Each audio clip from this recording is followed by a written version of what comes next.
Talking about the placement cell, हमने ये decide किया that will be getting a placement committee to work for the students. उसके लिए we would need a database of students who are willing to get placement from the company, right, through SEM. तो उसके लिए भी what we thought was, if you have any suggestions regarding the same, you can इसी time पर you can tell, ठीक है. What we thought was of कि एक बेसिक असेसमेंट होगा. असेसमेंट इन द सेंस कि आप क्या कैडर से हो ऑलरेडी, राइट, किस टाइप की companies are you looking forward to. Are you already working? Then how much percentage hike are you expecting after this MBA course? Right? We are basically expecting कि 60% are not working, 40% are working. Right? तो उन 60-40 में से कौन लोग ऐसे हैं जो कि एक्चुअल में प्लेसमेंट के लिए यहाँ पे आ रहे हैं, not just for the sake of कि एक डिग्री और मिल जाएगी, ठीक है. तो वो सबसे पहले वो database. Second database that we want is कि एक हम कैटेगरीज डिवाइड करने की सोच रहे हैं स्टूडेंट्स की, category A, B, C, right? Only then can we pitch on as the coordinators of placement cell, only then can we pitch on to the companies कि ये लोग ऐसे हैं, इनका IQ level, EQ level ये है, hence these companies can interview these many students, right? Section B. A section में हो सकता है थोड़े से कम बच्चे हों who are already like way advanced in their skills and everything, तो वहाँ पे कम कंपनीज होंगी जो कि कम लोगों को हायर करके जाएंगी. B सेट ज़्यादा कंपनी ज़्यादा लोगों को हायर करेंगे. And C will be like बिल्कुल फ्रेशर्स के लिए मे बी, जिनको जस्ट अभी जॉब ही चाहिए, right. This is the course of action. If any suggestions are there from your end, those are more than welcome. बताओ, should there be anything else that we can incorporate?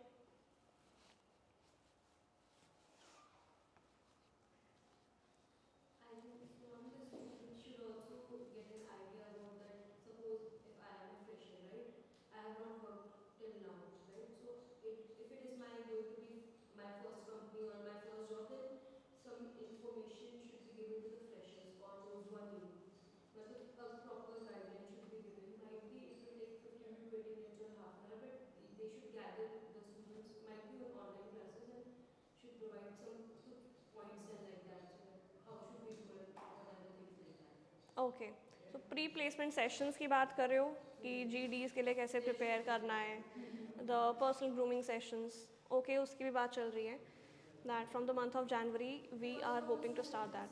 Might be there are some students, if our classmates are they are doing the job, right? But might be the experience we can't get from them, which we can get from the mentor or from anybody who has more knowledge. Right, right, right. And more Industry training. experts. Yeah, there should be SWOT analysis also if possible for some students, for those who are fresher and those who don't know anything. Okay. So in some cases, not in all the, definitely it will be very much difficult to handle it. But in some cases, if you are getting that if this student is much confused and or this student needs much help, so I think so. Counselling and grooming sessions इसको बोल सकते हैं हम, right. Industry experts के साथ sections बोल सकते हैं, so that they get to know कि एक्चुअल में क्या काम होता है बाहर जाके.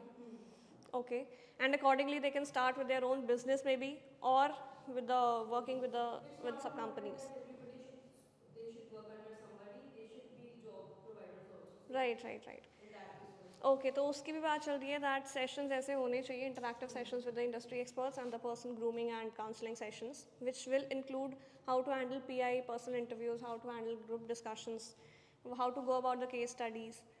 तो ये सारे सेशंस भी होंगे. We have thought of that. अभी तक तो सेल बना है लाइक नवंबर एंड में. Now we are working upon it, gathering the industry experts. जनवरी में इंडस्ट्री एक्सपर्ट्स, फेब्रवरी में placements. This is the timeline that we have set for ourselves as the placement cell members. ठीक है, okay, all right. तो अभी इसकी एक ही class हुई है, इवन दो सिलेबस बहुत ज़्यादा नहीं है इसका, right. So today I will be giving you a brief snapshot of what we already covered in the previous class and some interesting things in the today's class, right? So the basic course content has two modules. First module basically talks about various performance management techniques, ये आपने I think किसी और class में भी पढ़ा होगा, compensation वाली class में भी आई गेस पढ़ा होगा, right? Okay, and module 2 talks about training, ठीक है? So we had also talked about various traditional and modern methods of performance appraisal. Traditional methods are more focused on looking backward कि क्या काम आपने कर दिया है उसके बेसिस पे असेसमेंट करते हैं traditional methods. Modern methods are motivating you to do something better. आपको पहले ही गाइडलाइंस सेट कर दी जाती हैं या फिर की रिजल्ट एरिया स्पेसिफाई कर दिए जाते हैं कि these are the areas that you need to work upon, right? And this is more forward looking. Okay, तो एक एक करके एक बार just first graphic rating system. It looks like this. Graphically, the employee is rated upon the work they have done into the company. Graphic rating scale, let's say quality of work, उसके 5 criteria हैं. The manager or the boss takes upon one of these. Graphic rating scale could also look like this, which is like Up to everything, right? Just like how to they behave and all that. But it is an employee's of everything. Na? कि suppose if you are working somewhere else, right? And उसके हिसाब से you are getting the ratings on everything, on your behavior, on your work. It is related. okay. अब rating के अंदर basically graphic rating scale is more of output based, not behavioural based. Behavioural based क्या आपका आता है bars, behaviourally anchored rating scale, BARS, जो हमने इसकी फर्स्ट क्लास में करा था. Okay, I will also be discussing that अभी. तो इसमें बेसिकली यस, अगर आपका क्राइटेरिया है, जैसे यहाँ पे volume of work is the criteria, यहाँ पे quality of work, neatness is the criteria, यहाँ पे knowledge of job is the criteria, यहाँ पे attitude, enthusiasm is the criteria, उसमें आप कहाँ पे रेट करते हो, राइट? तो हर कंपनी के ये क्राइटेरिया बदल सकते हैं. Okay,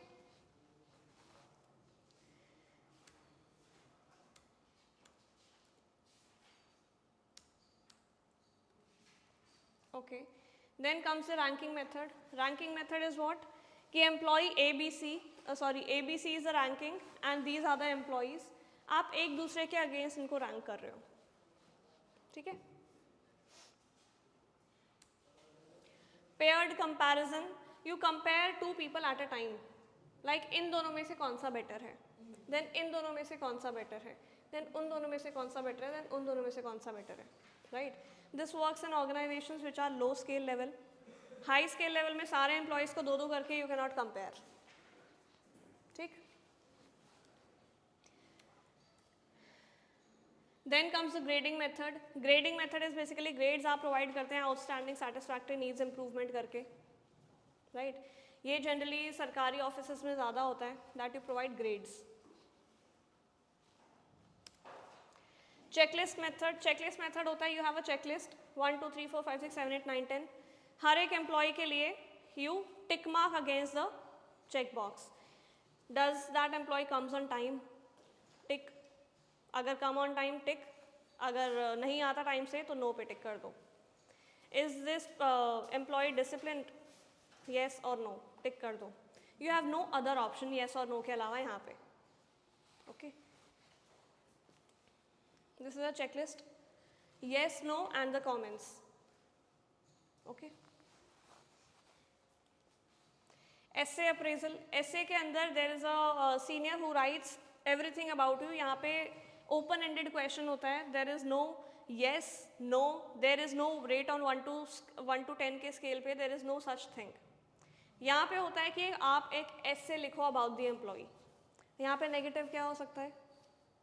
that nobody has such time to write essays about each and every employee in their organization, right?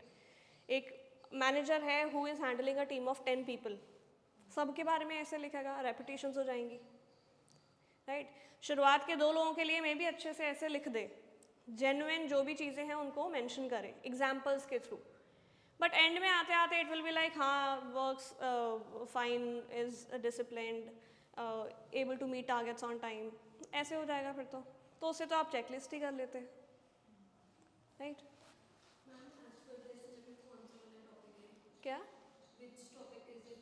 As per the SLM, right now available. Okay दिखाओ एक बार SLM लेके आओ.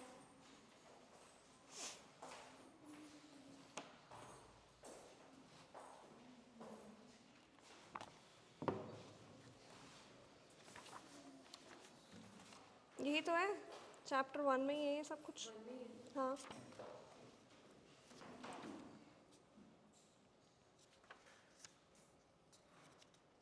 अच्छा ट्रेनिंग आपका यूनिट 3 से शुरू हो गया है.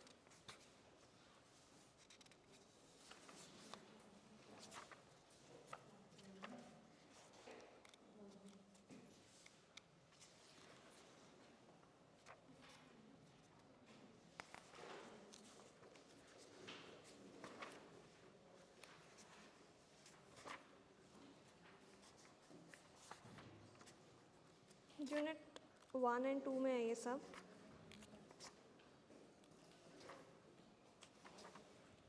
ठीक है, 1 एंड 2. 3 से तो आपका ट्रेनिंग शुरू हो गया.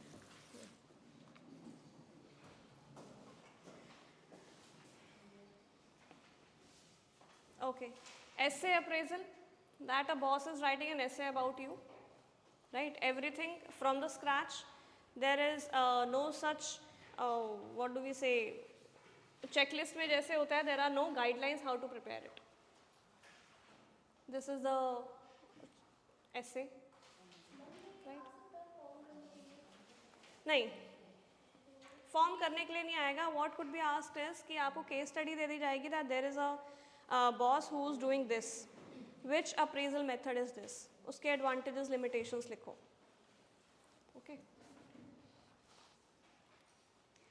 Forced distribution. Forced distribution में क्या होता है कि this distribution basically says that there has to be 10%, let's say by going by this example, there has to be 10% of the employees who are in underperformer category. There has to be only 10% employees who are overachievers in the overachievers category and बाकी सारे बीच में. हो सकता है underachievers आपके 5% ही हो, but still as per the company rules, the company has to list at least 10% of the people who are underachievers. So जो 5% average के अंदर आ रहे थे वो आप अंडर अचीवर्स में डाल दोगे. So this is forced distribution, that you are forcing the manager to put some of the employees in every category, right? Critical incident. Critical incident के अंदर क्या होता है कि there are key areas that the company focuses on to, key result areas, key performance indicators, right? सिर्फ वही critical incidents को जज किया जाता है in the employees performance. For example यहाँ पे लिखा हुआ है जैसे कि this type of appraisal is best suited for employees which are subject to responding to critical emergency situations like hospital और fire department.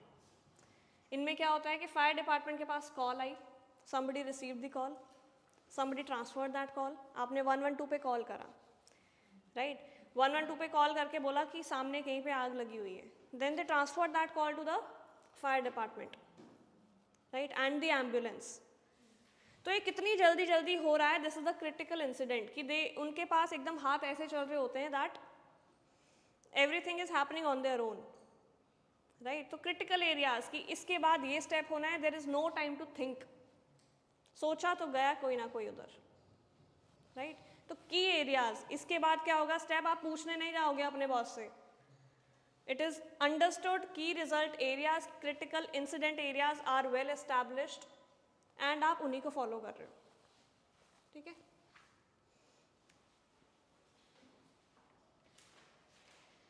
Then field review method. Field review के अंदर there is an external consultant और an expert who comes to rate the employees.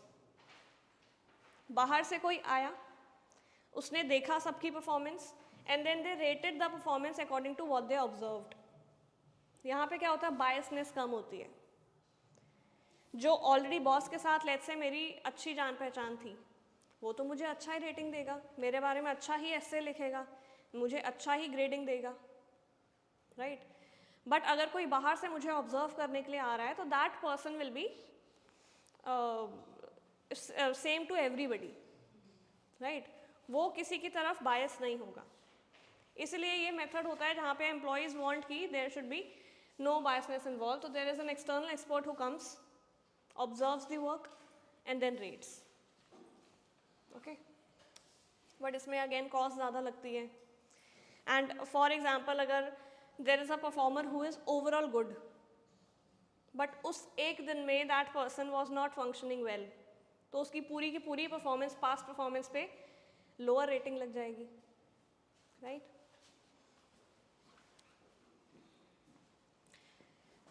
Confidential report, सरकारी offices में होता है ज़्यादातर ये, राइट? कैसे? मेडिकल रिपोर्ट है, सील होके जाती है. इवन वी कैन नॉट सी कि हमारी मेडिकल रिपोर्ट में क्या लिखा हुआ है. Only the senior people who have employed us can see that. हमारा अपार, एक हम खुद भरते हैं, एक हमारा एम्प्लॉयर भरता है. एम्प्लॉयर का भरा हुआ हम नहीं देख सकते कि उसने क्या भरा है, कॉन्फिडेंशियल है. ठीक है. अब अगर कॉन्फिडेंशियल है तो it will be more honest, it will more fair. On the other hand यही नेगेटिव भी हो सकता है कि इट इज़ कॉन्फिडेंशियल है, हेंस नो बडी नोज कि मैंने क्या भरा एज अ बॉस. हेंस अगर मुझे किसी की रेटिंग बुरी करनी है तो आई कैन डू दैट. ठीक है. Then modern methods of performance appraisal is MBO, Management by Objectives, developed by Peter Drucker in 1954. Peter Drucker, very famous marketing person. सुना होगा आपने मार्केटिंग वाली बुक्स के अंदर भी इसकी डेफिनेशंस, राइट? तो मैनेजमेंट बाय ऑब्जेक्टिव्स बोलता है कि there has to be smart goals that should be there in the organisation. Smart goals का क्या मतलब है? It is an acronym, SMART. S stands for specific. Specific goals should be specific in nature. सबको पता होना चाहिए किसने क्या करना है. इसको पता है कि लेट्स से इसने अगर हम प्लेसमेंट सेल की बात करें, how does a placement cell function, students की क्या क्या ड्यूटीज़ होती हैं. एक स्टूडेंट को पता है कि उसने सिर्फ और सिर्फ कंटेंट क्रिएट करना है, जॉब डिस्क्रिप्शन अपने बारे में, लेट्स से नॉट जॉब डिस्क्रिप्शन, अपने SOL के स्टूडेंट्स के बारे में डेटाबेस कलेक्ट करके उसका कंटेंट बनाना है, कंटेंट क्रिएशन, राइट?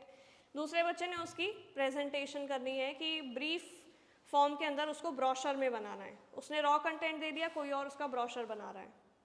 तीसरे बंदे ने कुछ और करा एंड देन इस तरीके से प्लेसमेंट सेल की पूरी कमिटी ने काम करा. तो this is specific. Everybody should know what they have to do. एक पे ही पूरा बर्डन नहीं करना है, राइट? और there should be no confusion in the work assigned. Otherwise क्या होगा? डुप्लीकेशन होगी, फालतू के रिसोर्सेज, एफर्ट्स, टाइम, मनी बर्बाद हो रहा है. Second is measurable. मेजरेबल क्या होता है? The work that you have assigned should be measurable in nature. Measurable मतलब how do you measure work?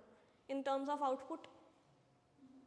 Timely अगर काम किया है, इट इज़ मेजरेबल.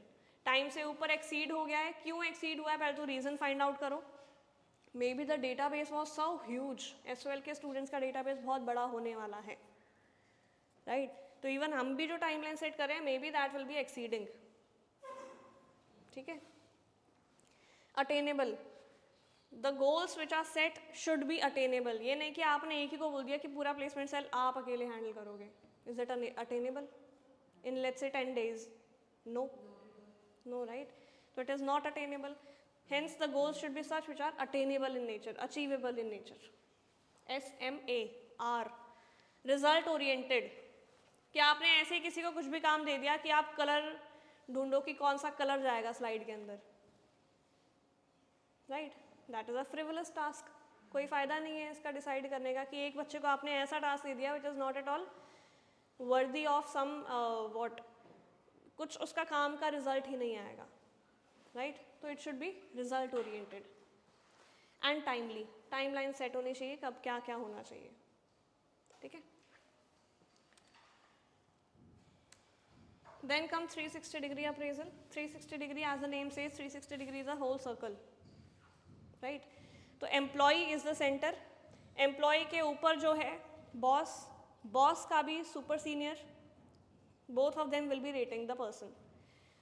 पर्सन के बिलो जो है, जो भी उसके नीचे काम कर रहा है, that is also rating the person. Person के साथ जो काम कर रहा है that is also rating the person 360 degree. Everybody is rating that particular person who is engaged. ठीक है, एम्प्लॉय की रेटिंग हर जगह से आ रही है, so that there is no scope for any like biasness. But यहाँ पे ये भी चीज़ होती है कि हो सकता है मैं अपने बॉस के साथ तो अच्छी हूँ बट मैं जूनियर्स के साथ अच्छी नहीं हूँ. Maybe I scold them to do the work done on time, तो वो तो मुझे बुरी रेटिंग दे देंगे. मे बी पीयर्स के साथ मैं बहुत अच्छी हूँ, मे बी मैं अपने सुपर सीनियर के साथ इतनी अच्छी नहीं हूँ. क्यों? क्योंकि मेरा इंटरेक्शन नहीं होता उनके साथ, राइट. तो यहाँ पर क्या होता है कि circle is at times so wide, circle का diameter is so huge that so many people are rating the employee कि उस रेटिंग का कोई मतलब नहीं बनता. Only the people who are in the inner circle should be rating the employee. Outside super senior को क्या पता, एमडी को क्या पता कि मैं कैसे काम कर रही हूँ, right. Unless and until that MD is directly engaged with conversations or communication with me, that person is not knowing how am I working, right. तो वो तो कुछ भी रेटिंग दे देंगे फिर बाकी सबके रेटिंग के accordingly, right. Then comes the bars, behaviourally anchored rating scale. ये आपके बिहेवियर को रेटिंग देता है. कैसे? फॉर एग्जाम्पल आप किसी, there is a person who is working in customer service department of a restaurant. Order लेता है, फिर उसके बाद और पूछता है कि do you want anything else, do you want anything from the beverages, कोई ड्रिंक्स चाहिए, right. Then that person goes, brings the food on the table. Then that person asks if you want anything extra, कोई रोटी कुछ अलग चाहिए, कुछ अलग. Then उसके बाद again that person goes, जब खाना ख़त्म हो जाता है then that person asks everything is okay according to your food palette, right. तो ये जो मैं चीज़ें बोल रही हूँ जो कि वो सर्विस पर्सन कर रहा है, that is the set criteria. वो अपने आप से नहीं कर रहा है, उसको रेस्टोरेंट वालों ने बोला है करने के लिए. तो यहाँ पे अगर आप देखोगे वाइट में जो लिखा हुआ है, यही सब लिखा हुआ है कि देन द एम्प्लॉयर और the manager will be rating that person according to these, कि क्या ये पर्सन ये करता है. For example, the person is expected to explain the items on the menu.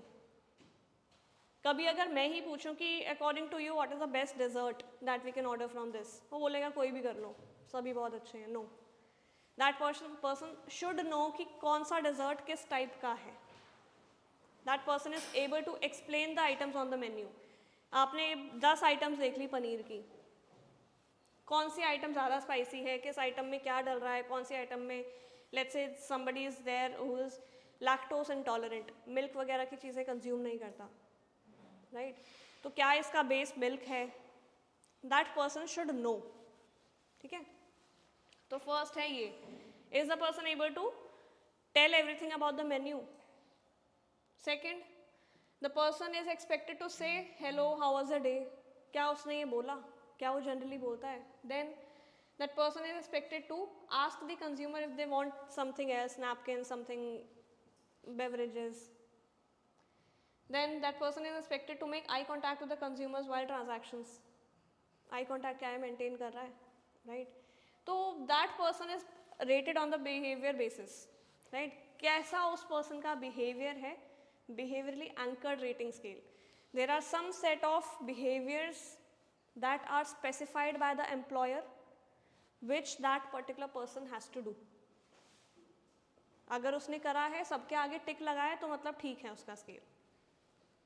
ठीक है, ये हर ऑर्गेनाइजेशन के लिए अलग हो सकता है. ओके,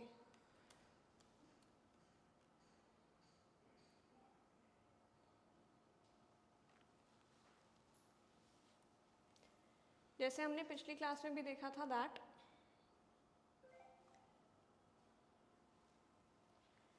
दैट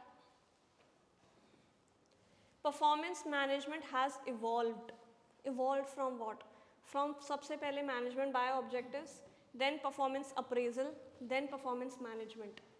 पहले क्या होता था, performance management as a term is what do you think is performance management? क्या सिर्फ और सिर्फ रेटिंग दे देना एम्प्लॉय को, is that performance management?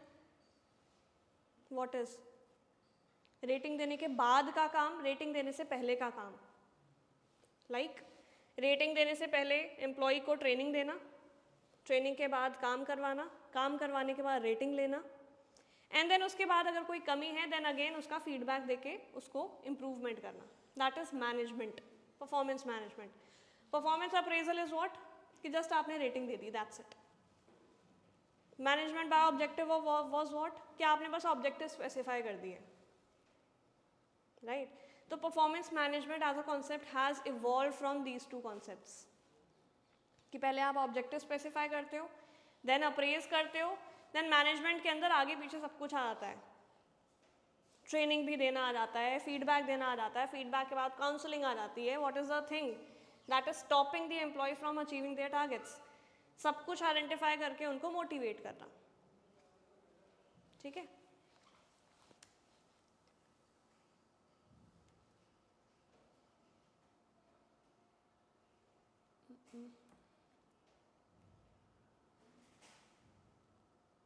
One minute.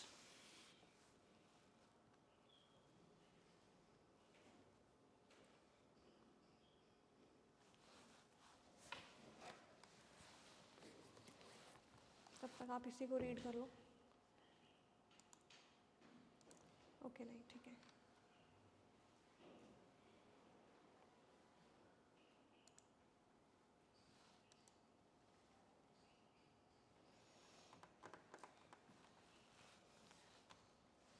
Okay, तो इसके बाद what will be doing is that there are some theories that you need to understand.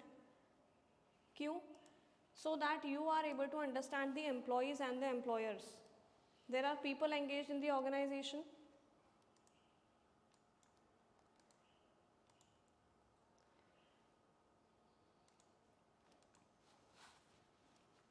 There are people engaged in the organization, right? लोग employed होते हैं, employers होते हैं, trainees होते हैं, interns होते हैं. Everybody is there in the organization and you are dealing with the behavior. तो बिहेवियर को अंडरस्टैंड करने के लिए, in order to understand what the people are made up of, there are various theories. जैसे जैसे मैं थ्योरी बताती जाऊंगी वैसे वैसे you also rate yourself कि आप किस accordingly what attributes are you made up of. हर थ्योरी में से कुछ ना कुछ attribute you also take up and write it down in your notebooks कि what attributes are you made up of according to these theories. ठीक है, पूछूंगी नहीं मैं एंड में, it's personal to you, right? Okay, but पहले ये चल जाए.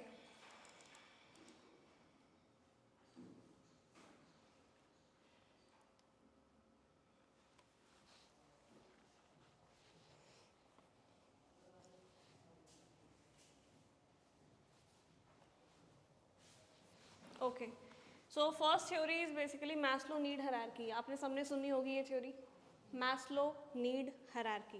What is this Maslow need hierarchy? 5 needs are there. Basic need is what? Basic needs, right. उसके ऊपर safety security needs, then social needs, then esteem needs, then actualisation needs. क्या है ये needs? Maslow need hierarchy basically says that till the हाँ हाँ then social behavioural needs, third वाला. ठीक है, तो Maslow need hierarchy basically says कि there are 5 level of needs, right. 5 level है नीड के. सबसे बेसिक लेवल है आपका basic physiological needs. Basic needs, रोटी कपड़ा मकान, बेसिक नौकरी लगाने वाली नीड कि पैसा आता रहना चाहिए. ठीक है, उसके ऊपर आ जाती है safety security need. Safety security need मतलब लेट्स से आप कहीं पे एम्प्लॉई हो which is on trainee basis, you would want your position to be permanent in that organization, right? Safety security needs आपकी वो हो गई. मे बी आपने उस पर्टिकुलर पैसे से इंश्योरेंस लिया अपना LIC मेडिकल, वो आपकी सेफ्टी सिक्योरिटी नीड्स के अंदर आ गई, that your life is secured in the medical insurance and your dependence life is insured in case of life insurance. ठीक है, उसके बाद आता है आपका बिलोंगिंगनेस एंड, बिलोंगिंगनेस ही बोल रहे हो शायद आप, right, social and belongingness needs. Social and belongingness needs क्या बोलती हैं? दैट इंटरैक्शन वगैरह, right. When the first two needs are met, then the third need is there, which is belongingness needs, कि friends वगैरह आप कैसे बनाते हो, what is a social circle, right. Then comes fourth, esteem needs. Esteem needs के अंदर क्या होता है? Recognition. बोलो बोलो. कि how well you are recognized in the organization or in the society that you are a part of. Then comes the actualization needs. Actualization के अंदर क्या होता है? सबसे top level need. What is that need? अभी तक सारी तो बताते आए हो, लास्ट वाली क्या है बताओ?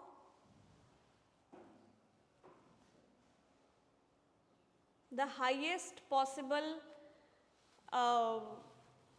Level that you can reach, right. आप अपने लिए एक हाईएस्ट पॉसिबल लेवल सेट करते हो कि लाइफ में, वैसे तो हर लाइफ के फेज में वो अलग लेवल हो जाता है कि ये मिल जाए फिर मैं खुश हो जाऊंगा, हो जाऊंगी, ये मिल जाए फिर मैं खुश हो जाऊंगा, मिल जाऊंगी, right. But actualisation is actually कि आप सबसे अपरंपार, बहुत अपना एक्सट्रीम हाईएस्ट लेवल अचीव कर रहे हो, राइट. ओके, तो that is self actualization need. Maslow ने बोला, which is that his critic also, that when the basic level needs are fulfilled, only then can the person move up to the next level need. Then उसके अगली need fulfill हो जाती है, then the next level need, वो need fulfill होती है, then next level and then the actualization need. बाकी सब लोगों ने इसी को क्रिटिक किया that no, ज़रूरी नहीं है ऐसा हो. Somebody could be there who शुरू से ही is working towards the self actualization needs. हो सकता है उसने दोस्त ना बनाए हो सकता है उसने बेसिक कोई नौकरी ना करी हो, सिक्योरिटी भी ना हो उसके पास कोई, but that person is working towards the self actualisation. जो एक्चुअल में बनना चाहता है, चाहती है, उसके लिए that person is working the highest level, right. तो मैस्लो का यही एक क्रिटिक था, दैट ही इज सेइंग कि ये दो नीचे क्यों नहीं जा रहे हैं? ओके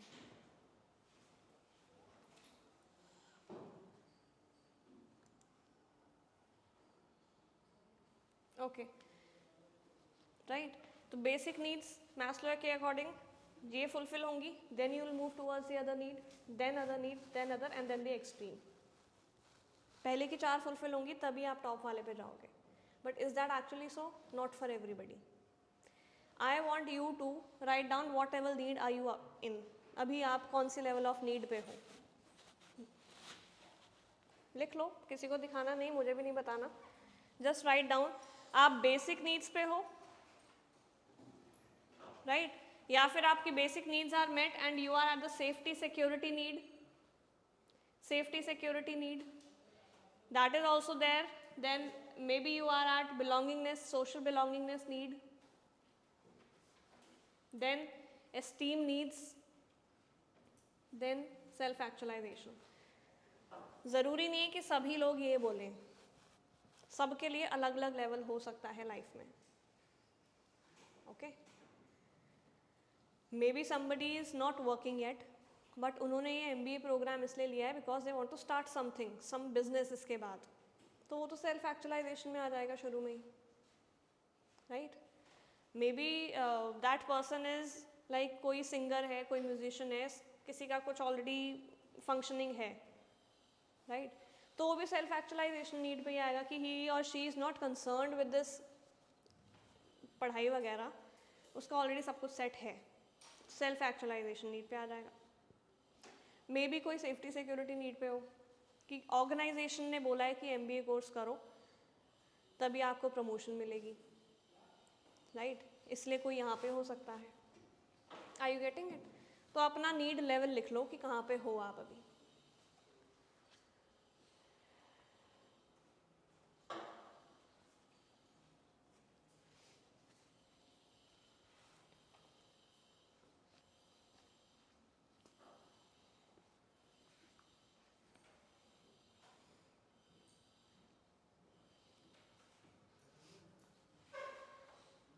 हर थ्योरी आप अपने पे अप्लाई करके सोचोगे तो ज़्यादा अच्छी समझ में आएगी.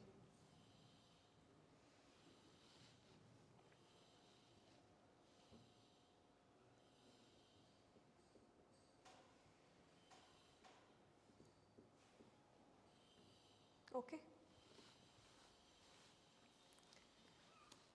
तो बेसिकली ये थ्योरी हमने क्यों पढ़ी कि एम्प्लॉयर को भी पता होना चाहिए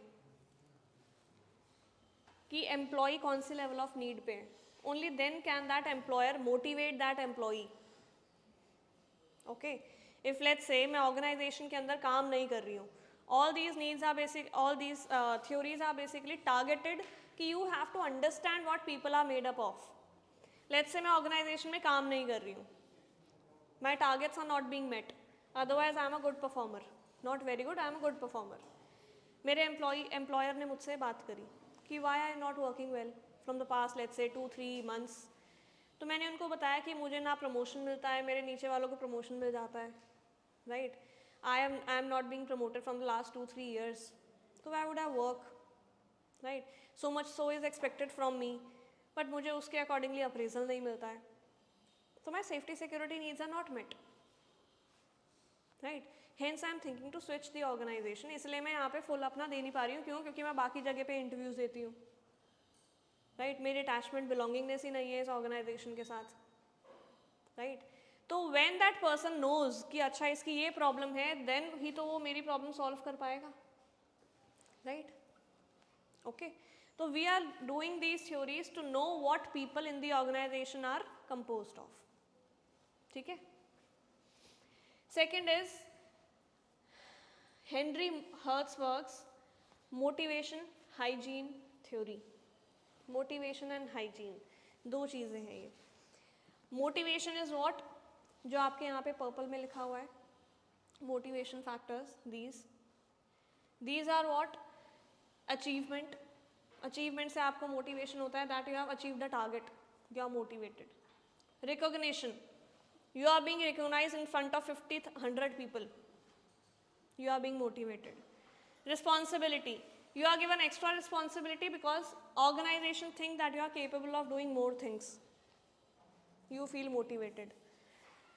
The work itself, आपका काम खुद में इतना चैलेंजिंग है, आपको नए नए प्रोजेक्ट्स दिए जाते हैं, दैट यू फील मोटिवेटेड कि ओके मुझे ज़्यादा काम दिया जा रहा है इसलिए I am important in the organisation. Advancement, आपके काम को अपस्किल किया जा रहा है, आपको अपस्किल किया जा रहा है, right. You feel motivated. Personal growth, personal growth की अपॉर्चुनिटीज आपको दी जा रही हैं ऑर्गेनाइजेशन में, यू फील मोटिवेटेड. ठीक है. The hygiene factors are in the orange, which are basically, अगर आपके ये पर्पल वाले फैक्टर्स ना हो तो क्या होगा, you will not be satisfied in the organization. Okay. Orange वाले factors are which leads to dissatisfaction. अगर ये ना हो तो you will be dissatisfied, और अगर ये हो तो you will be satisfied. Okay. Not satisfied is not equal to dissatisfied. Okay. जिस तरीके से opposite of love is not hate, उसी तरीके से नो सेटिस्फैक्शन का ऑपोजिट इज नॉट डिससेटिस्फैक्शन. समझ में आई बात? You are not satisfied with it, but you are not dissatisfied with it. आप उससे खुश नहीं हो, उस जिल्लत से आपको प्रॉपर रिकॉग्निशन नहीं दिया जाता, तो you are not satisfied with this thing, but you are not dissatisfied with the organisation and the work. आप इस पर्टिकुलर चीज़ से सेटिस्फाइड नहीं हो, but overall you are not dissatisfied. Dissatisfaction किससे मिलती है? वर्किंग कंडीशंस, कूड़ा कचरा पड़ा हुआ है, you are highly dissatisfied, right.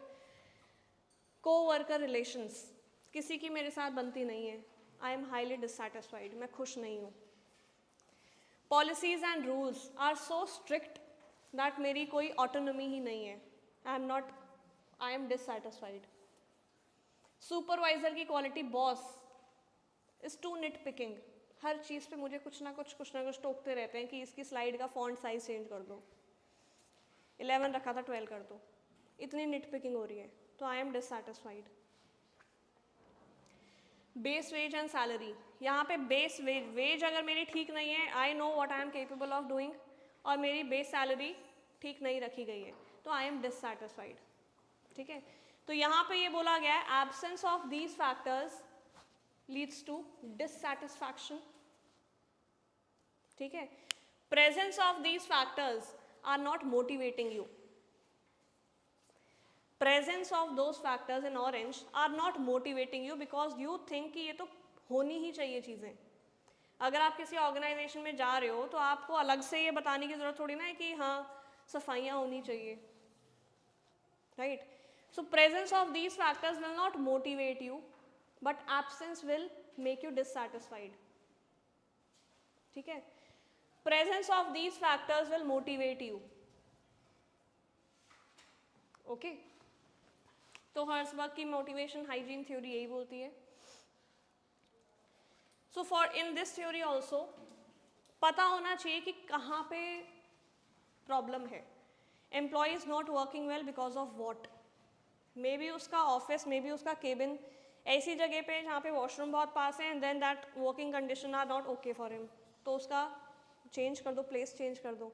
May be ये सारे फैक्टर्स ठीक हैं बट यहाँ पे गड़बड़ है, सुपरवाइज़र अच्छा नहीं है, बॉस अच्छा नहीं है। पहले वाले बॉस के साथ वो ठीक काम करता था, अब वो थोड़ा सा डिससैटिस्फाइड, दुखी रहता है, राइट? तो उसका बॉस चेंज कर दो, उसको दूसरी टीम में डाल दो। ओके, तो यहाँ पे भी पता होना चाहिए कि कहाँ पे एम्प्लॉय इज लैगिंग। ओके, यहाँ पे आप लोग क्या लिखोगे? If you are already working तो आइडेंटिफाई कर लो अपने motivators and hygiene factors.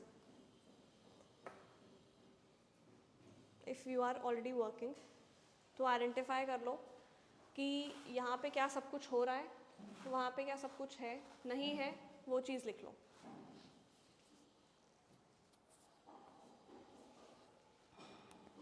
These things will motivate you.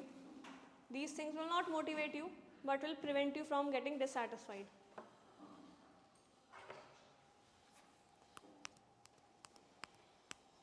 तो अगर आप ऑलरेडी वर्किंग हो, mention the things which are missing, purple में से एंड ऑरेंज में से।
Okay, next comes the transformational leadership theory. एक होता है ट्रांजैक्शनल लीडर, एक होता है ट्रांसफॉर्मेशनल लीडर। ये आप लीडरशिप में भी पढ़ोगे। What is this? आपको नाम से क्या लग रहा है? Transformational and transactional. पढ़ के नहीं, ऐसे बताओ। एक मैंने बोला ट्रांसफॉर्मेशनल, ट्रांसफॉर्मिंग, एक मैंने बोला ट्रांजैक्शनल। यहाँ पे लिख सकते हैं, right?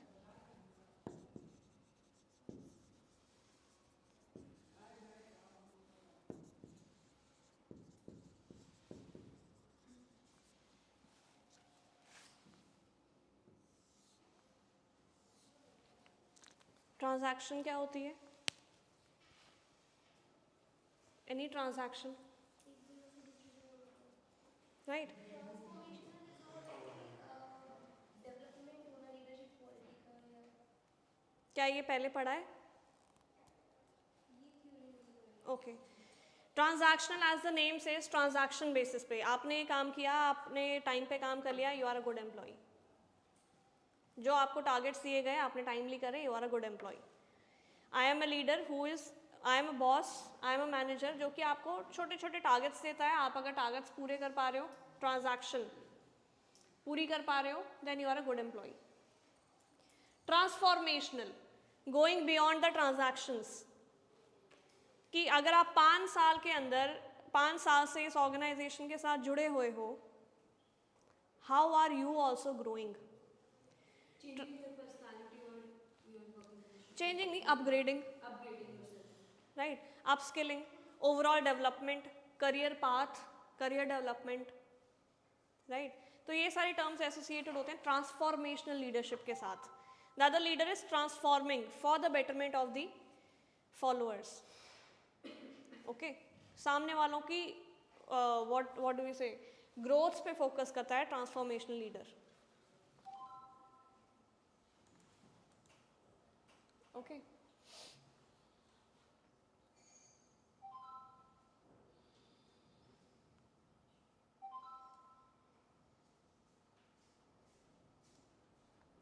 so transactional leaders are what, focusing on getting them to do their jobs. काम करो घर जाओ, transaction.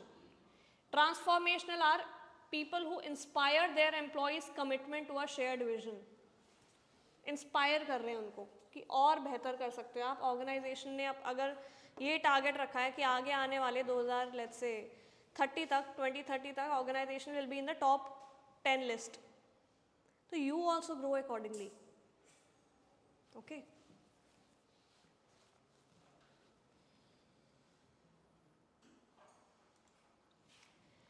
Scenario based performance management.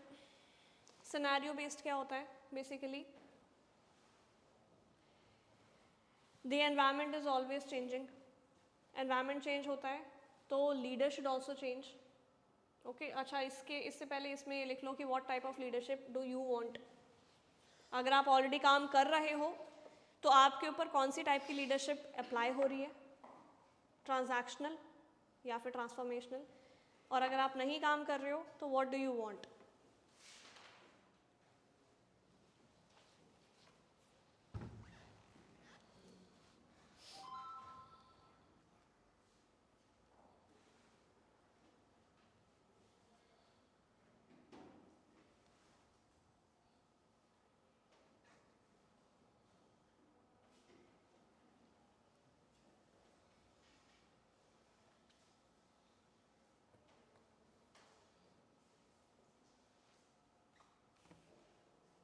Okay. Scenario based performance management. Scenario. What is a scenario? Situation. यहाँ पे क्या होता है कि यू गिव अ सिनेरियो, एक तरीके की केस स्टडी. आप सिनेरियो देते हो, आप बोलते हो कि ओके एम्प्लॉय ये सिनेरियो आ सकता है आगे आने वाले कुछ सालों के अंदर. इस पर्टिकुलर सिनेरियो को सिमुलेट करते हैं. सिमुलेट मतलब सच मानते हैं and then work upon it. Working upon it, अगर कोई एम्प्लॉय अभी गड़बड़ कर रहा है तो अभी पकड़ा जाएगा और वो इम्प्रूव कर लेगा. रैदर दैन एक्चुअली में जब वो सिनेरियो होगा तब तो एटलीस्ट गड़बड़ नहीं करेगा, राइट. तो सिनेरियो बेस्ड मैनेजमेंट के अंदर क्या होता है, you come up with new scenarios that might happen in the coming future. Okay, और उन सिनेरियोज के लिए एम्प्लॉयज़ को प्रिपेयर करते हो so that employees make mistake अभी and not when the actual scenario happens. Okay. क्या आपके ऑर्गेनाइजेशन में, if you are already employed, is this thing happening or not? Yes or no की फॉर्म में लिख लो.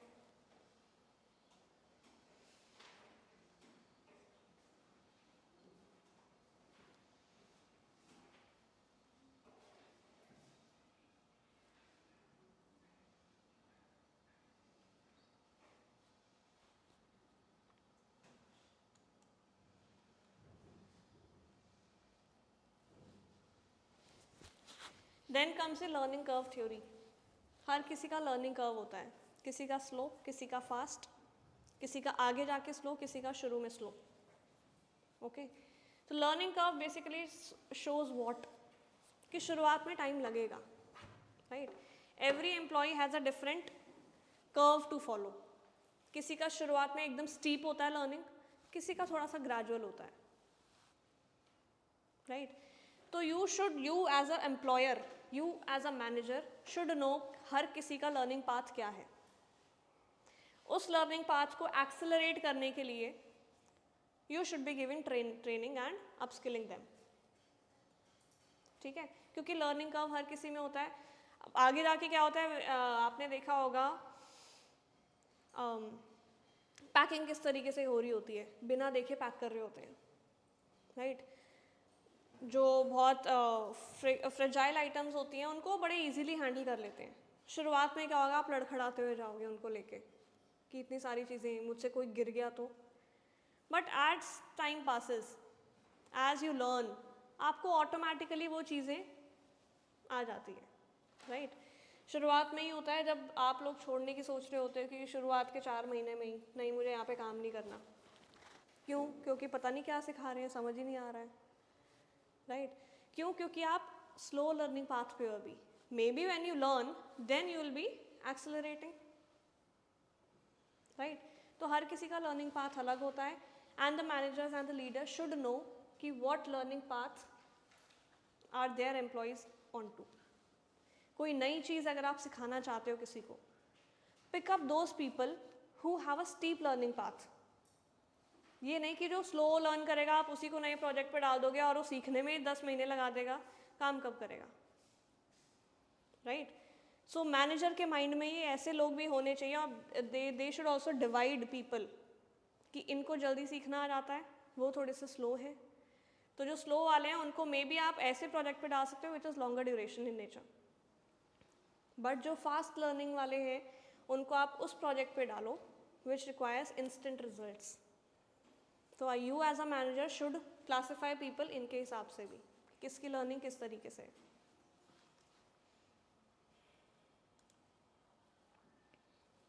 Okay, then comes the reinforcement theory.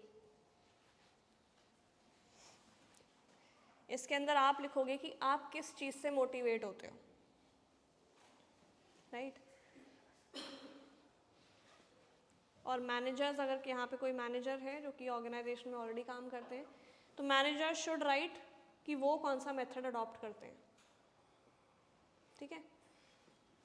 Reinforcement theory developed in 1951 by Hull. Reinforcement is basically 2 types, positive and negative. Positive reinforcement क्या होता है, manager ने praise करा employee को,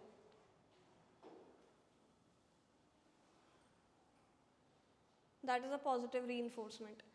negative reinforcement क्या होता है कि आप जो चीज़ नैग करते थे, निट पिकिंग करते थे, आपने वो चीज़ कैंसिल आउट कर दी and you are now not nagging with the employ.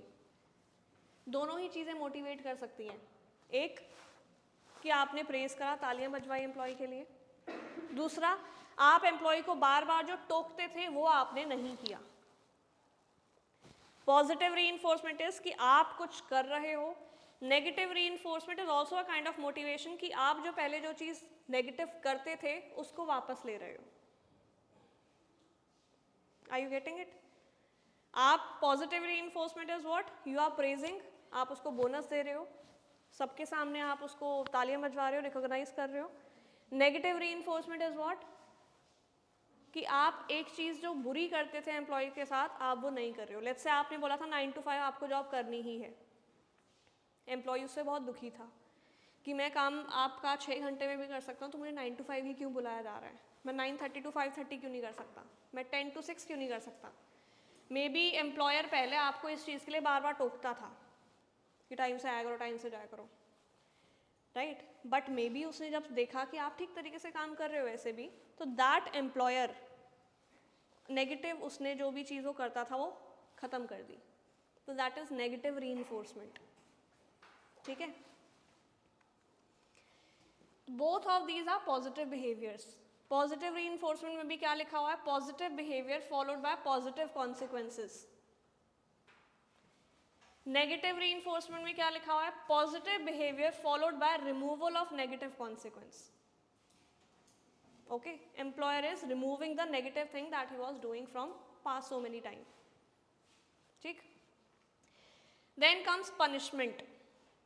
Punishment क्या होता है? पनिश करना, राइट उसको बेनिफिट्स कुछ नेगेटिव माइनस कर देना। पहले मान लो आपको फ्लैट दे रहा था एम्प्लॉयर, उसको लगा पता कि you are not working well, तो उसने आपसे फ्लैट वापस ले लिया, पनिशमेंट, ठीक है। Extension, negative behaviour followed by removal of positive consequence, कि पहले आपको प्रेज करता था वो आपको प्रेज नहीं करता, ठीक है। पहले वो आपके साथ बैठ के लंच करता था वो आपके साथ बैठ के लंच नहीं करता। कोई ऐसा बिहेवियर, पॉजिटिव बिहेवियर जो कि अब वो आपके साथ नहीं कर रहा, दैट इज एक्सटिंक्शन, ठीक है। तो ये चारों चीजें यूज हो सकती हैं to motivate people to work. Positive reinforcement, negative reinforcement, उसको टोका टाकी ना करो, दोनों ही पॉजिटिव चीजें हैं which are leading to different different results. Punishment, आप उसको पनिश कर रहे हो for the work not done. And extinction, आप एक ऐसा बिहेवियर विड्रॉ कर रहे हो which was otherwise positive. Negative के अंदर नेगेटिव बिहेवियर को विड्रॉ कर रहे हो, एक्सटिंक्शन के अंदर पॉजिटिव बिहेवियर को विड्रॉ कर रहे हो, ठीक है। कि आपका मैनेजर आपके साथ बैठ के लंच करता था, अब नहीं कर रहा, तो आपको अंदर से कुछ तो लगेगा कि अब मेरे साथ बैठ के लंच क्यों नहीं करते हैं, क्या मैंने कुछ गड़बड़ की है, ठीक है। तो अगर आप ऑलरेडी वर्किंग हो तो आपके साथ इनमें से क्या होता है, या फिर अगर आपके साथ नहीं हुआ तो किसी आपके कोवर्कर के साथ क्या होता है। एंड अगर आप वर्किंग नहीं हो या फिर अगर आप मैनेजर हो या जो भी हो, आप इनमें से क्या मेथड ठीक समझते हो वो लिख लो। नहीं, MBA बोली, हिंदी बोली इसमें?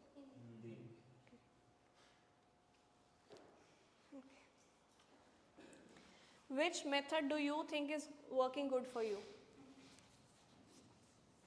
जिससे आप मोटिवेट होंगे?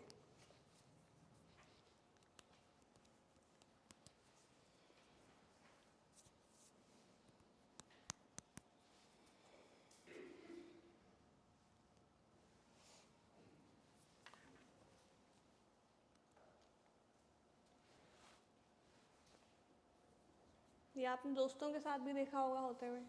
एक दोस्त जो हमेशा आपके साथ आपके लिए कुछ ना कुछ एक्स्ट्रा रोटी लेके आता था, अब वो नहीं कर रहा है, extinction, positive behaviour which is not being done, right.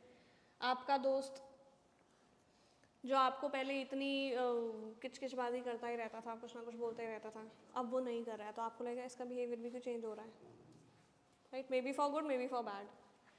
आपने सामने वाले दोस्त को ही बोला कि ये चीज़ें मत करा करो, उसने नहीं करा, उसने बंद कर दिया करना, राइट। तो वो आ गया आपका नेगेटिव रीइंफोर्समेंट, नेगेटिव चीज़ रोक देना। पॉजिटिव चीज़ रोक देना, एक्सटिंक्शन, आपके लिए एक्स्ट्रा रोटी लाता था नहीं लेके आता, एक्सटिंक्शन, ठीक है। पनिशमेंट, पनिशमेंट क्या हो गया, आपकी कंप्लेंट आपके घर पे जाके कर रहा है, जो कि आपने मना किया था, आपकी इतनी दोस्ती अच्छी पैक्ट था कि मेरे नंबर मत बताना कितने आए हैं, उसने जाके बता दिया आपके घर पे, right, punishment, okay.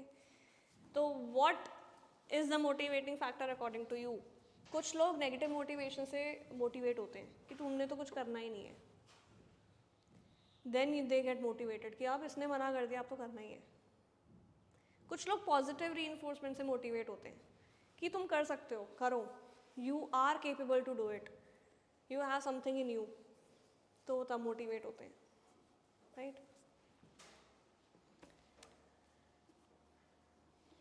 Then comes the Vroom's, Victor Vroom expectancy theory, Victor Vroom expectancy theory. इसके बाद हम एक करेंगे जो कि आप, नेट चल रहा है सबका?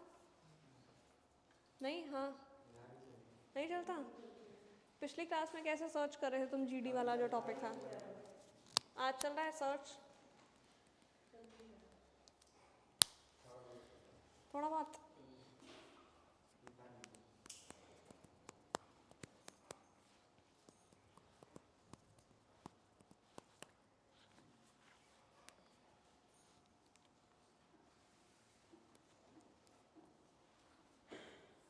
चल रहा है, ओके। नहीं, चलो देखते हैं अभी। Victor Vroom expectancy theory says that there are 3 things: expectancy, instrumentality and valence. ये चीज़ें होती क्या हैं, उनसे पहले हमें ये चीज़ें समझनी पड़ेंगी. फॉर एग्जाम्पल, मैं एक इंटरव्यू में अपीयर होने वाली हूँ. ओके, इंटरव्यू में अपीयर होने के लिए मुझे पढ़ना पड़ेगा, बट मैं पढ़ूंगी तब जब मुझे ये पता होगा कि मेरा पढ़ने वाला effort will lead to better performance. If I study well, then my performance in the interview will be good. Right? मैं कब पढ़ूंगी, मैं एफर्ट कब करूंगी? When I know that my efforts will lead to my good performance. Right? और and A and D वाला, and when I know that the outcome, interview का outcome, which is let's say the pay that I am expecting from the employer, उससे मुझे motivation मिलती है. मैं कब पढ़ूंगी? जब मुझे पता है पढ़ने से मेरा इंटरव्यू अच्छा जाएगा, एंड इंटरव्यू अच्छा जाने से जब मुझे जॉब मिलेगी तो उसका रिवॉर्ड मेरे लिए मोटिवेटिंग फैक्टर है. मे बी अभी मैं जिस कंपनी में काम कर रही हूँ उससे 30% ज़्यादा उसने बोला है कि हम आपको देंगे, तो 30% एक्स्ट्रा अगर मैं वे कर रही हूँ, अगर मेरे लिए रिवॉर्ड अच्छा है तभी तो मैं पढ़ूंगी. राइट? तभी तो मैं एफर्ट करूंगी. इफ आई नो कि वो जो हाइक दे रहे हैं वो 5% दे रहे हैं, तो मैं पढ़ूंगी भी नहीं. Are you getting it? अगर मैं मोटिवेटेड नहीं हूँ आउटकम से, देन मुझे फ़र्क नहीं पड़ेगा मेरी परफॉर्मेंस कैसी जा रही है. हेंस मैं कोई एफर्ट भी नहीं करूँगी. ओके, तो Victor Vroom says that only when you are motivated by the outcome, तभी आप एफर्ट करते हो. Only when you are motivated by the outcome, only then you put in the efforts. Also efforts में भी let's say पढ़ाई करना. अगर आपको पता है कि पढ़ाई करने से अच्छी परफॉर्मेंस होती है, only then will you be putting the efforts. अगर आपको पता है कि सभी को 60% मिलने हैं, चाहे पढ़ो ना पढ़ो, चाहे आप 10 घंटे पढ़ लो या फिर जो एक पर्सन पढ़ रहा है 2 घंटे पढ़ के जा रहा है, सबको आपको 60% ही मिल रही है, then you will not be studying, because you know that the outcome is same for everybody. Outcome is not motivating you, hence you will not study. Also you will not study even if let's say outcome is motivating to you, hike motivating है, but you know कि वो जो 2 candidate select होने वाले हैं, आपको पता है कौन सिलेक्ट हो रहे हैं. आप आउटकम से मोटिवेटेड हो, 30% हाइक से आप मोटिवेटेड हो, but you know that the people who are going to be selected in that interview, corporate interview, are fixed. तो आप पढ़ाई नहीं करोगे even when you are motivated with the result. क्यों? क्योंकि आपको पता है कि effort is not correlated with the performance here. Performance अच्छी जाएगी भी तो आउटकम नहीं आएगा, because it is already known who will be employed. काफ़ी बार होता है, पता होता है किसकी प्रमोशन होने वाली है, राइट? तो आप कुछ महीने पहले से काम कम करना शुरू कर देते हो, right? Because you know you are not motivated with the outcome, और एफर्ट करने से आपकी परफॉर्मेंस पे कोई फर्क नहीं पड़ने वाला है. ठीक है,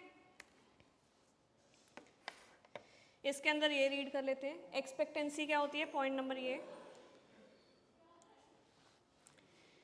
it refers to individuals' belief that their effort will result in attainment of desired performance goal. Let's say better performance in interview. Effort करोगे तो अच्छा इंटरव्यू जाएगा. It assesses the probability that effort will lead to successful performance. If someone believes that their effort will likely lead to success, their expectancy is high. अगर आपको लगता है effort से अच्छी परफॉर्मेंस हो रही है तो एक्सपेक्ट आप अच्छा कर रहे हो. You are going to that interview, you are appearing to that interview.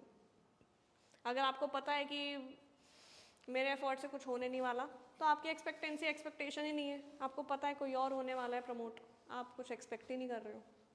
ठीक है.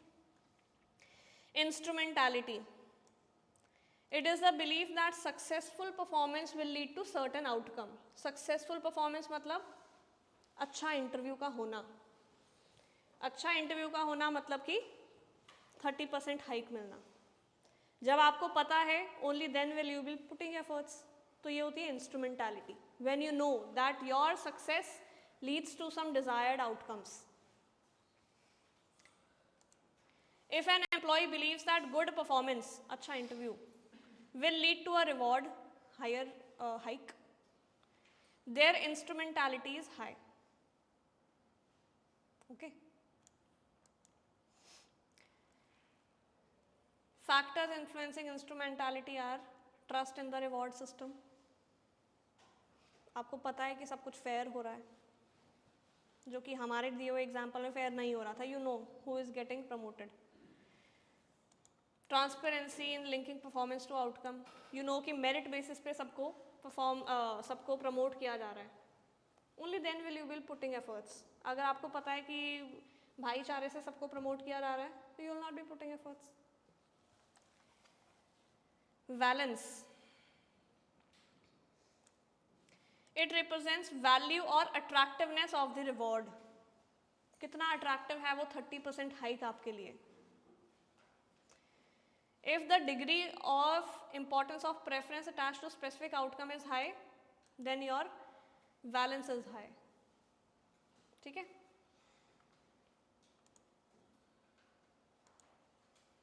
समझ गए. विक्टर व्रूम, दो लोग थे ये, विक्टर एंड व्रूम.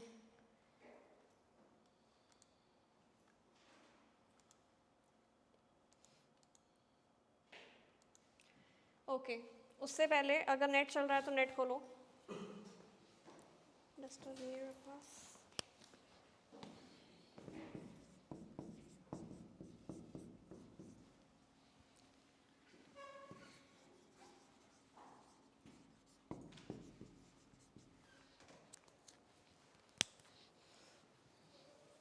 ये पीछे दे दो. तुमने अच्छा. विक्टर व्रूम के अंदर यू ऑल्सो राइट डाउन कि आप क्या गोल सोच रहे हो, उस गोल का रिवॉर्ड क्या आपके लिए मोटिवेटिंग फैक्टर है, क्या आप उसके लिए कोई एफर्ट कर रहे हो, आपका कोई गोल है विक्टर व्रूम के अकॉर्डिंग. राइट. लेट्स से कोई बेटर कंपनी में प्लेसमेंट, हाइक मिलेगी आपको प्रेजेंट ऑर्गेनाइजेशन से अगर आप किसी ऑर्गेनाइजेशन में एंगेज्ड हो. Right.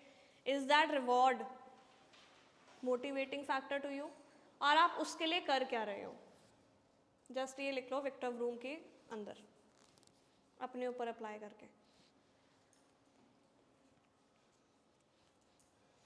What is your motivating factor and what are you doing to attain that factor.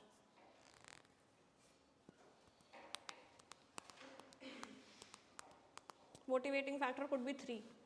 पहला, जो काम नहीं कर रहे हैं उनके लिए जॉब मिल जाएगी. दूसरा, जो काम कर रहे हैं उनको हाइक मिल जाएगी. तीसरा, कोई अपना बिजनेस करना चाहता है तो उनको इनसाइट्स मिल जाएंगी.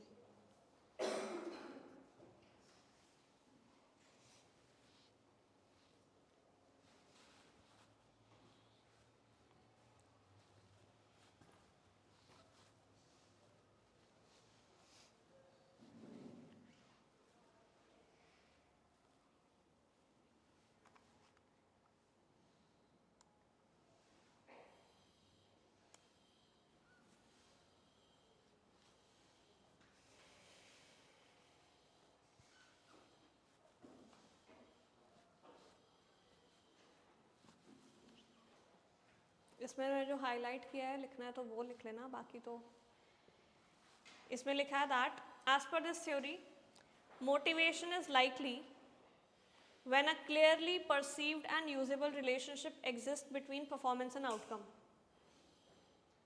You performing better in an interview is related to you getting a job. अगर आपको इन दोनों के बीच रिलेशनशिप दिखता है, only then will you be motivated to study well. अगर आपको पता है कि इस पर्टिकुलर इंटरव्यू के लिए दो वैकेंसी है and 1 lakh people are appearing, will you be motivated? Maybe. अगर आप उसमें कुछ 0.0001% चांस अपना देखते हो. एंड नो, अगर आपको लगता है कि इतने सारे लोगों में वेयर विल आई स्टैंड, किसी ना किसी का कुछ ना कुछ होगा ही, maybe will be getting promoted.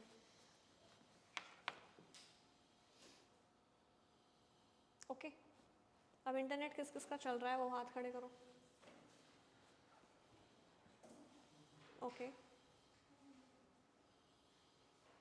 चल रहा है okay. This is a personality test, ये आप गूगल पे टाइप करो MBTI पर्सनालिटी टेस्ट। क्या आया सबसे पहले, कौन सा लिंक आया? 16 ओपन करो उसको, 16 पर्सनालिटी वाले को। There are many tests, this is a shorter version. जो बड़ा वर्जन है उसमें 100 क्वेश्चंस हैं, इसमें कम है। अगर कभी फ्री होंगे तो MBTI की वेबसाइट पे जाके इनका ओरिजिनल वाला टेस्ट लेना। अभी क्लास पर्पस के लिए जिसमें 20-25 क्वेश्चंस हैं वही वाला टेस्ट लेंगे। ये है क्या, पहले ये सुन लो। MBTI की फुल फॉर्म है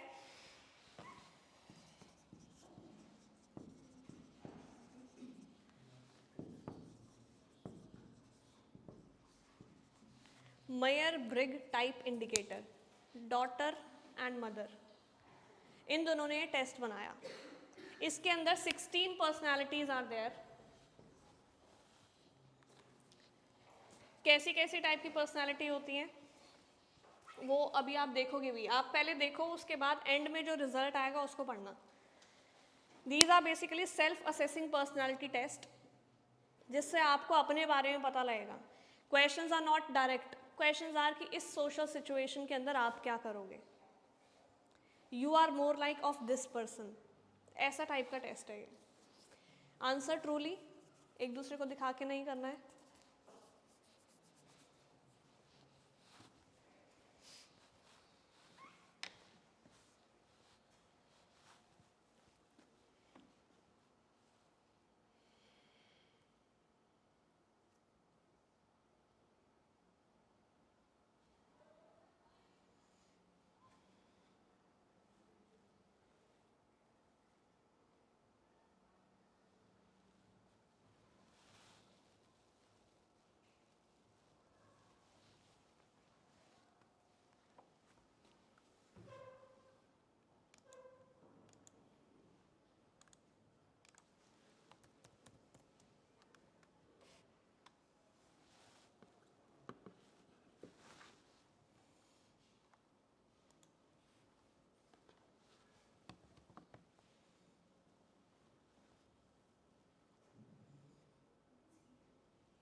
जब रिज़ल्ट आ जाए एंड में तो वो पर्सनालिटी टाइप लिख लेना अपनी.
ENFJ.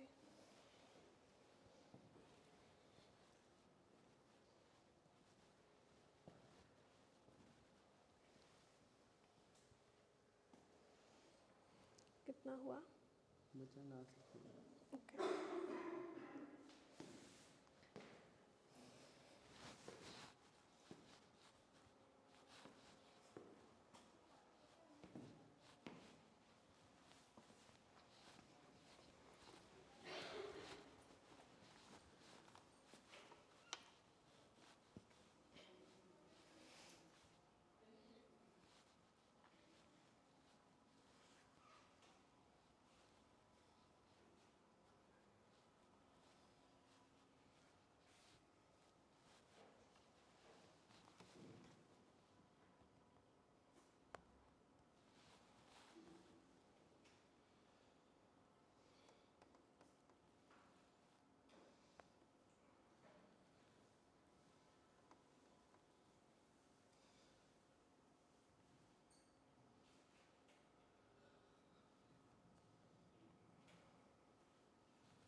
क्या है? INTJ. Okay.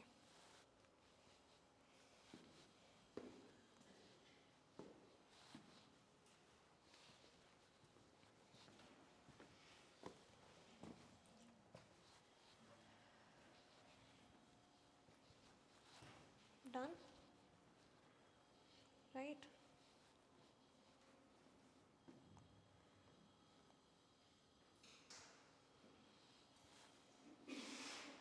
This test tells you what?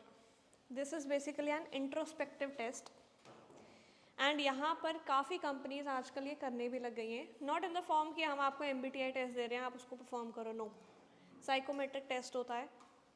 Psychological these and metric is जो आपका LIDR एंड मैथमेटिकल एप्लीकेशंस, ये सब का टेस्ट होता है.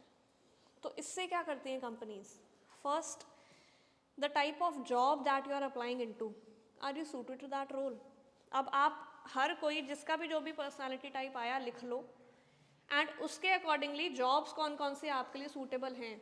अगर आपने सच में ट्रू सेंस में इसको आपने परफॉर्म करा है, कौन कौन सी जॉब्स आपके लिए एप्लीकेबल हो सकती हैं, वो गूगल करके प्रॉपर देख लेना.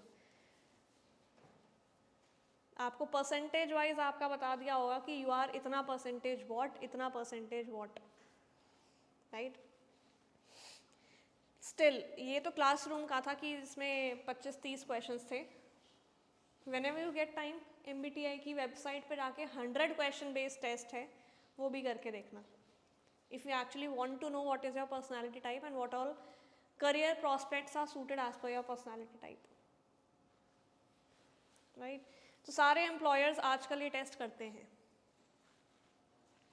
कि according to the role that you are applying into, let's say you are applying into a role which requires communication and you have, बहुत सारे बीच में communication के questions थे, right? कि social setting के अंदर you do not want to engage with lot of people. इस scale पे how much do you agree to it? तो अगर आपको communication related role में आप जा रहे हो and you are not a communicator, then that company will not be hiring you. Maybe some other type of job is applicable onto you. Let's say एक और question था जहाँ पे आपने देखा होगा कि you do not want to come to the limelight, right? You are the person who avoids limelight. ऐसा भी कोई question था I think, right?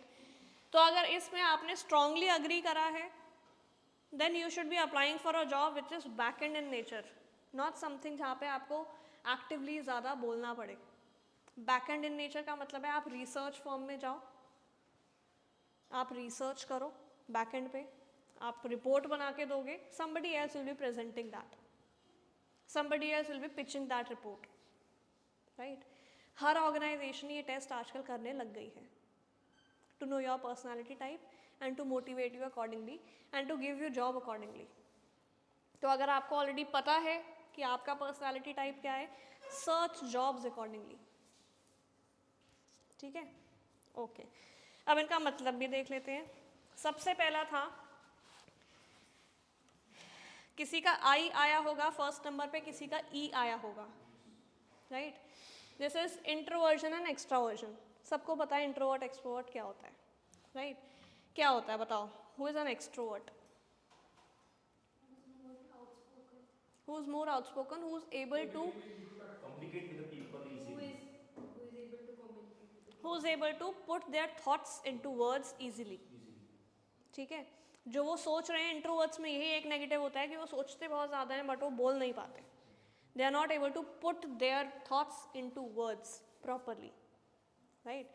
वो चाहते हैं कि कोई उनको समझ जाए ऑटोमेटिकली. तो एक्सट्रोवर्ट के अंदर कुछ कैरेक्टरिस्टिक्स अगर लिखनी है तो लिख लो, ई करके लिख लो. ई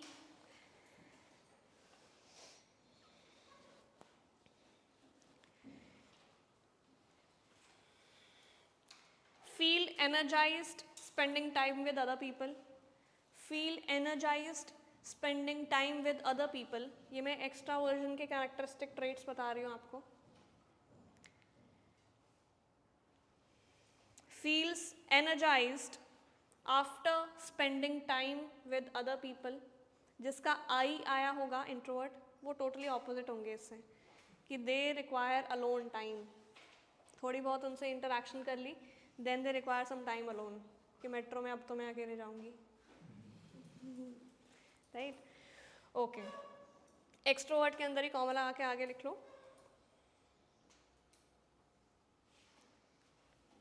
action oriented, action oriented,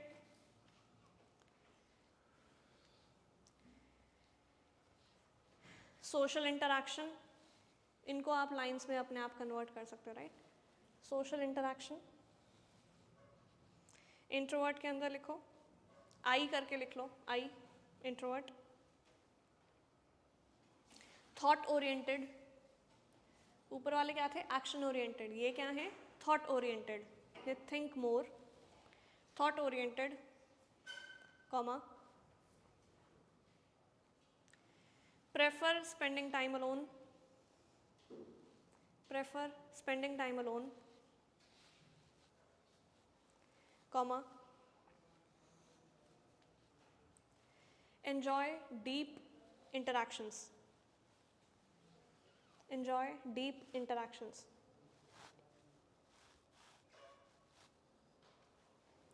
extrovert क्या होते हैं? उनको कोई भी टॉपिक दे दो, they can talk for hours. Introverts क्या होते हैं? They are more thoughtful in nature, but only are engaged in meaningful and deep conversations. ठीक है? अगला S. किसी का सेंसिंग आया होगा, किसी का N आया होगा, इंट्यूटिव. किसी का S आया होगा किसी का एन आया होगा, राइट? तो एस लिख लो, क्या होता है? Sensing.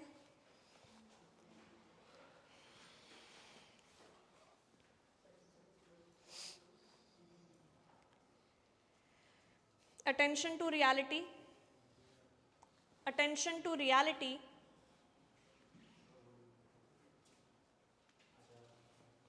Comma. Focus on facts and details. Attention to reality, comma. Focus on facts and details. Facts and details. Reality, facts, details, comma. ये मैं सेंसिंग का बता रही हूँ, जिनका एस आया है उनका. Prefer getting experience. ये मैं एस ये बता रही हूँ, सेंसिंग. हाँ हाँ, ऑब्जर्व एंड सेंसिंग, ठीक है. सेंसिंग, ऑब्जर्वेंट, इस पे लिखो. Prefer getting experience.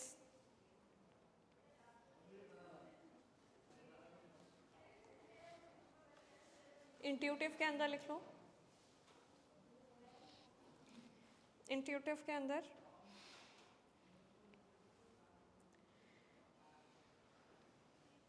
पे attention to patterns and impressions. They pay attention to patterns and impressions.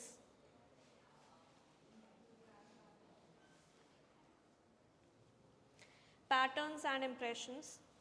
Next, comma लगा के intuitive के अंदर ही. They enjoy thinking about possibilities. They enjoy thinking about possibilities. Comma. Imagining, comma. Forming abstract theories. Imagining, comma. Forming abstract theories. Intuitive. कि they are a bit away from reality. Of course they know what is there in the reality, but they are more into creative and imagining stuff, right? तो आपको काफ़ी सारे जो भी theorists मिलेंगे वो यही होते हैं, sensing in nature, कि इसका alternate theory और क्या हो सकती है. abstract सोचते हैं काफ़ी, कि मतलब अगर ये चीज़ है reality, what could be the alternate thing, right? Let's say किसी ने कोई थ्योरी, MBTI पर्सनालिटी थ्योरी किसी ने मदर डॉटर ने करा. आप इसमें एक और डायमेंशन ऐड करना चाहते हो, fifth dimension, this and this. You are intuitive in nature because you are thinking beyond what is there in the reality. ठीक है, तो theorists are intuitive in nature. अगला थिंकिंग फीलिंग में लिखो. थिंकिंग पहला, thinking.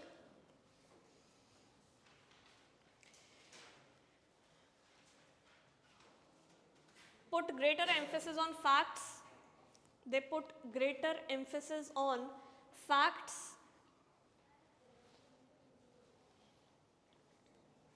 Comma. Are consistent. Are consistent. Comma logical. Are consistent. Comma logical.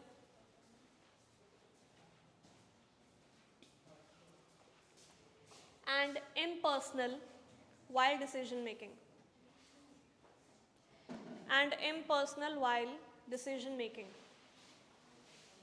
Thinking के अंदर consistent, logical and impersonal while decision making.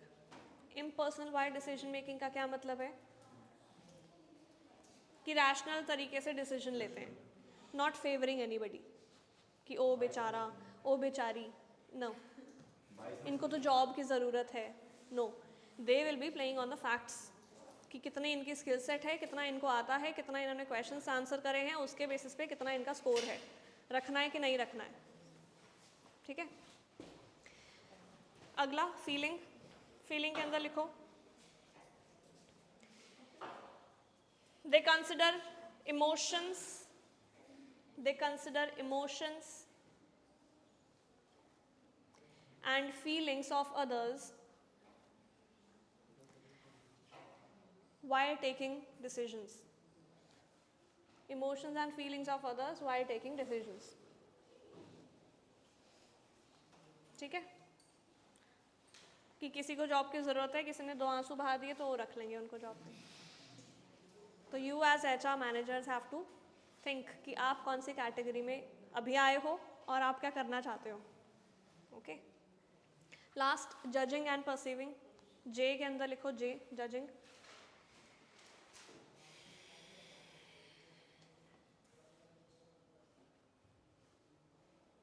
They prefer order, structure. They prefer order, structure, and take firm decisions. And take firm decisions. FIRM, firm decisions. Organization related decisions. नहीं, firm decision मतलब अड़े रहना उस decision पे.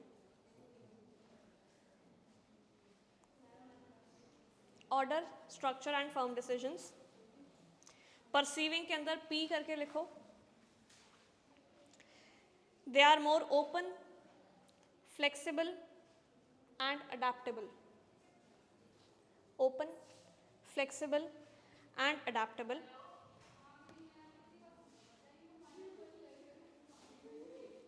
Open, flexible and adaptable. तो अब आपका जो रिजल्ट आया है वो इन एट्रीब्यूट से मैच करके देखो. Is it matching? Matching? Okay. In sensing and intuitive, that is 51-49 ratio. तो you are in the mid range. ये क्या बोलता है? This test is basically it is testing the extremes. आपको एक क्वेश्चन बिल्कुल एक्सट्रीम का पूछा जाएगा, आपको एक क्वेश्चन बिल्कुल दूसरे एक्सट्रीम का पूछा जाएगा. You might be answering in 3 and 5 range, है ना, तभी आपका कहीं बीच का आया है. तो अकॉर्डिंग टू दिस टेस्ट, ये नेगेटिव है इस टेस्ट का. क्रिटिकल एनालिसिस इस टेस्ट का यही है that it tests the personalities on the extreme. Introvert है या एक्सट्रोवर्ट है, what is somebody is in between, right. ये बोलता है कि one could be either sensing or intuitive. What if somebody is in between? Right. This is the critique of this particular test. कि tests on the extremes. But अगर आपने answer 3 and 5 में ज़्यादा करा है तो you will be like 49% and 51%. Right? Okay. तो अब अगला आपका काम है. It is just indicators na, it is Right. about the personality. Nothing Right. is wrong, nothing is right in that. Nothing is wrong, nothing is right. For every personality type is unique. Every personality type is right. There is nothing wrong or right in it. But this test is basically suggesting you कि अगर आप let's say communication वाली line में जा रहे हो and you are not a communicator, then there might be a problem. ठीक है. Either आप communicator, extraversion, introversion में अगर आपका 49-51% आया then that is okay. Company will be accepting you as a good communicator. But अगर आपका आया extraversion में आया है let's say 15%, introvert में आपका आया है 85%, then communication maybe could be a tough task for you, right? तो आज को सारी companies ये test करती हैं. Not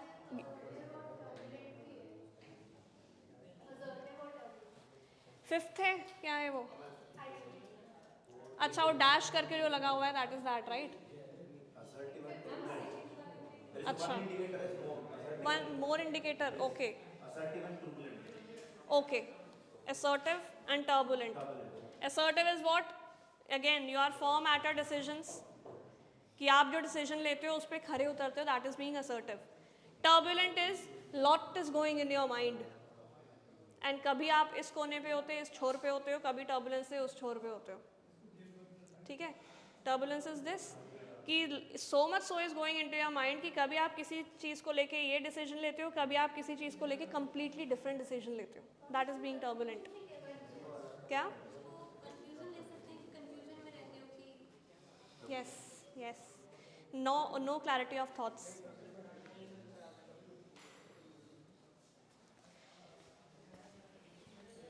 ठीक है, टाइम मिलेगा तो बड़ा वाला टेस्ट भी लेके देखना, 100 क्वेश्चंस, टाइम लग जाएगा बहुत ज़्यादा उसमें। 100 क्वेश्चंस का ही दिया। ये 100 तो नहीं थे, 100 क्वेश्चंस आए। नहीं नहीं 100 तो नहीं थे,